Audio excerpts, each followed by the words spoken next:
फोगाट मामले में टीवी9 के हाथ लगे सुपर एक्सक्लूसिव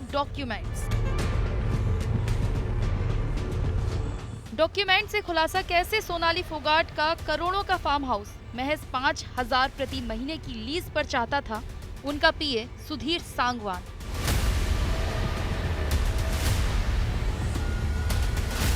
सुधीर सांगवान ने तैयार करवा रखे थे करोड़ों के फार्म हाउस को लीज पर लेने के डॉक्यूमेंट्स।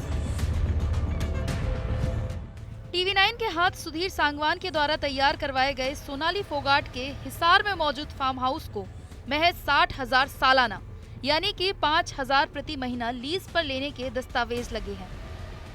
इन दस्तावेजों को हालांकि अब तक कानूनी मान्यता नहीं मिली थी और सुधीर सांगवान के लाख दबाव के बावजूद सोनाली फोगाट इन दस्तावेजों पर तहसील में जाकर दस्तखत करने और तहसीलदार के सामने पेश होने की हामी नहीं भर रही थी।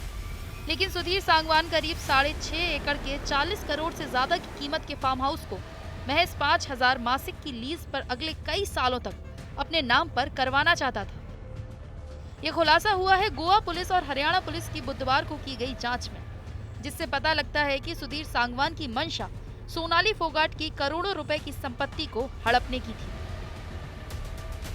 गोवा पुलिस की टीम हिसार पहुंची और हरियाणा पुलिस को साथ में लेकर सोनाली फोगाट के परिवार से पूछताछ शुरू की और सोनाली फोगाट की अगर हत्या की गई है तो इसकी वजह क्या हो सकती है, इस सवाल का जवाब तलाशना शुरू किया। और पहले ही दिन गोवा पुलिस को काफ़ी अहम जानकारी मिली है।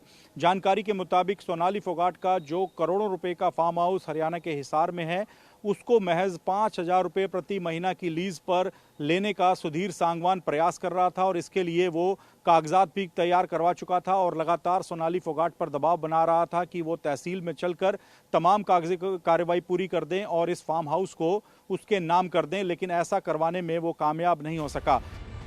सुधीर सांगवान हिसार सिरसा नेशनल हाईवे पर मौजूद सोनाली की 6 एकड़ जमीन की लीज अपने नाम कराने के लिए कागजात तैयार कर चुका था। उसके लिए 3 बार हिसार तहसील दफ्तर से टोकन भी लिए, मगर किसी न किसी वजह से ये तारीख पर सोनाली तहसील नहीं पहुंच सकी। परिवार ने हिसार तहसील दफ्तर से सोनाली के नाम पर दर्ज प्रॉपर्टी का रिकॉर्ड चेक करने के लिए निकलवाया। ये जमीन हिसार सिरसा नेशनल हाईवे पर ढंडूर में थी। सोनाली के पति संजय फोगाट की 2016 में मौत हो जाने के बाद जमीन का इंतकाल और गिरदावरी सोनाली फोगाट के नाम हो गई। 13 एकड़ जमीन में से 3 एकड़ जमीन में सोनाली का ढंडूर फार्म हाउस और 3.25 एकड़ में वेयर हाउस बना हुआ है। इस जमीन का मार्केट रेट इस समय 6 करोड़ रुपए प्रति एकड़ से ज्यादा है। उस पर इस जमीन का फार्म हाउस और वेयर हाउस बना होने की वजह से इसके दाम इससे कई गुना अधिक है।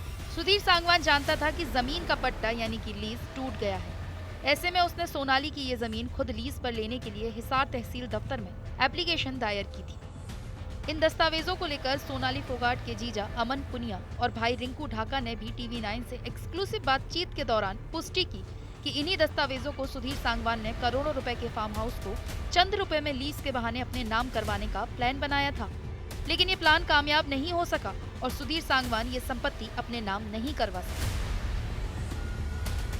इस वक्त सोनाली फोगाट के भाई रिंकू ढाका मौजूद हैं। रिंकू जी, ये लीज लेने की बात अब गोवा पुलिस को आपने बताई है। गोवा पुलिस की जांच पड़ताल में सामने आई है कि वो सोनाली जी से महज 5,000 रुपये प्रति महीने की कीमत पे करोड़ों रुपए का फार्म हाउस 20 साल के लिए लीज लेने का प्रयास कर रहा था। ये जानकारी तो हमने खुद ही हासिल की है जी, अपने बेस के ऊपर, और हमने अपने बेस पे इन्वेस्टिगेशन किया कि प्रॉपर्टी कहाँ है, क्या हो रहा है प्रॉपर्टी का, कहाँ क्या डॉक्यूमेंट है। तो अपने बेस पे हमने जानकारी ली है इसकी और हमने वो डॉक्यूमेंट एक एडवोकेट से हमने लिए हैं वो, और लगभग 25 जुलाई 2022 को उन्होंने डॉक्यूमेंट तैयार करवा लिए थे। लेकिन कुछ कारणों के कारण सोनाली जी को जिस तरह कार्यक्रमों के कारण बाहर अंदर जाना होता है जिस तरह, तो वो सिर्फ डीड हुई नहीं, बाकी कागज कार्रवाई सब तैयार थी।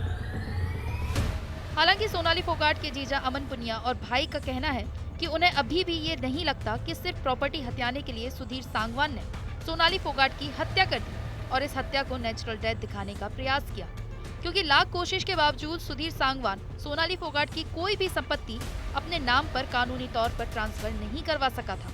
और उन्हें अभी भी लगता है कि सोनाली फोगाट की अगर हत्या हुई है तो उसके पीछे एक बड़ा राजनीतिक षड्यंत्र है और इस घटना के पीछे कोई बड़ी राजनीतिक शख्सियत भी हो सकती है। और परिवार अभी भी इस मामले की सीबीआई जांच चाहता है। क्या सोनाली जी को प्रेशराइज कर रहा था कि लीज उनके नाम पे कर दें 20 साल के लिए?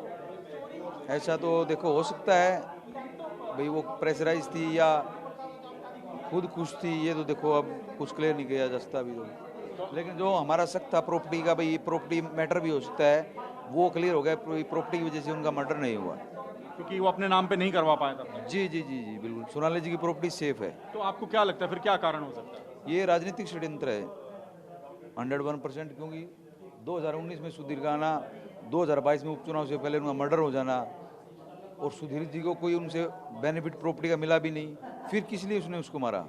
भाई किसी ने तो उसको बोला ही है भाई मार इसको, तभी उसने मारा है, अदरवाइज तो सारा उनका कहना मानती थी।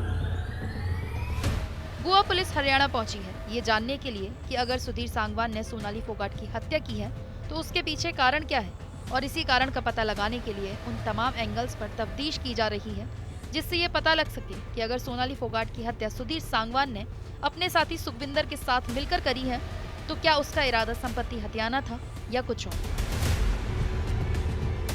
इसी एंगल पर गोवा पुलिस तफ्तीश कर रही है।